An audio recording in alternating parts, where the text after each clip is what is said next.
Hi everyone, it's Louise Pearson back with you for another one in my series about when you're the one with a life-limiting illness.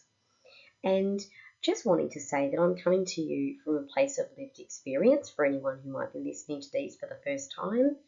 So I have pancreatic cancer myself as well as being totally blind, and I also have worked in the industry supporting people with chronic illness and life-limiting illness for the last 30 years. So I um, feel that one of the things that we need to address sometimes is the experience of scanxiety. Well, what is scanxiety? So it's a term I first heard of at a support group that I attended, a telephone support group run by the Cancer Council for people with pancreatic cancer. And it really struck a chord with me because I could relate to it. It's that fear that we have as tests are approaching. It's, for me, I guess, something that I notice building up in myself in the week or two before I have a CAT scan for my pancreatic cancer or some blood tests. It worsens as the time comes closer. Sometimes it messes with my sleep. It makes me a little bit tetchy to be around because I'm worried about what's coming up. Of course, any medical test can fit into this category. So it might be things like CT or PET scans, but it also can be blood tests, MRIs.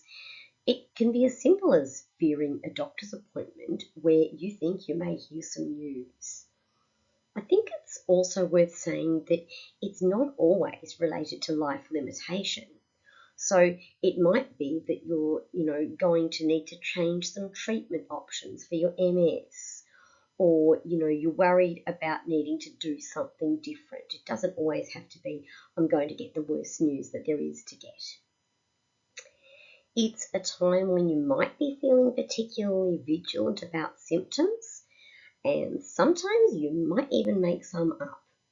So I know of myself, for example, in the days and weeks before I have a scan, I will often experience back pain. And I have seen it disappear, or I've noticed it disappear the days after I've got my test results back and there's nothing to worry about.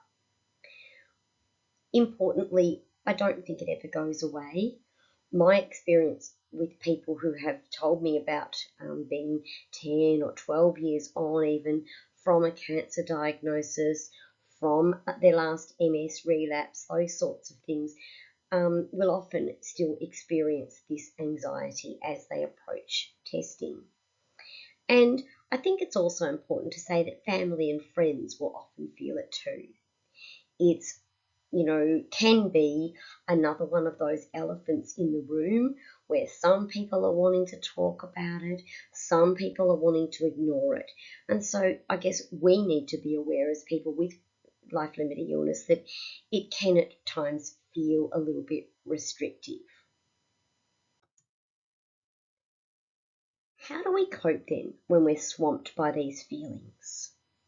Well, I know I've said this before, but I think it's very worth repeating this strategy that we need to remind ourselves that we've dealt with anxiety before this and we've got through to the other side. It's natural that we're going to worry about it, but it's also something that is not going to improve by the amount that we worry. So I try and keep that in mind. And also I notice that it does in fact get a little bit easier as time passes and the more tests that I've gone through, the more sort of appointments that I've had to go to. It's just a variation on life's anxieties. I think it's important though to do what suits you at these times. It's a time when we perhaps may need to be selfish. So, if some people don't want us to talk about it or don't want to deal with it with us, then we need to find people who are prepared to listen.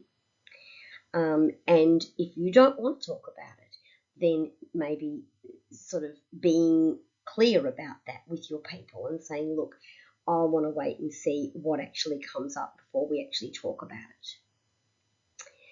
I think it's another time when it's important to prepare your questions so that you're in fact managing your anxiety as best you can by having as much control as you can give yourself. Consider things like writing about it. I've talked before about doing a brain dump in the 5 minutes before bed, writing down anything that's coming into your mind so that you perhaps can clear it before you're trying to sleep. And do what distracts you. In the last 2 weeks before I went to my last scan, I read 4 books in a series. I like reading. It helped. And so, if you want to do a puzzle, paint the house, do whatever that is going to help you. Remember, your village is around you.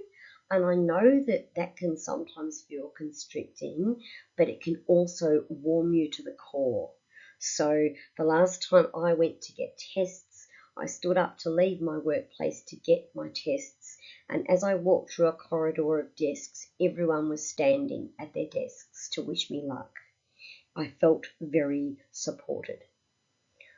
Seek help would be, of course, the final thing. Don't sit there with this if it's sending you out of your mind. When you're feeling that sense of, oh my gosh, I'm not coping, I don't know how to help myself, there are nurse on call services. The Anti-Cancer Council has a phone line that you can call and speak to nurses. There are support groups out there, and there are many people who feel like you.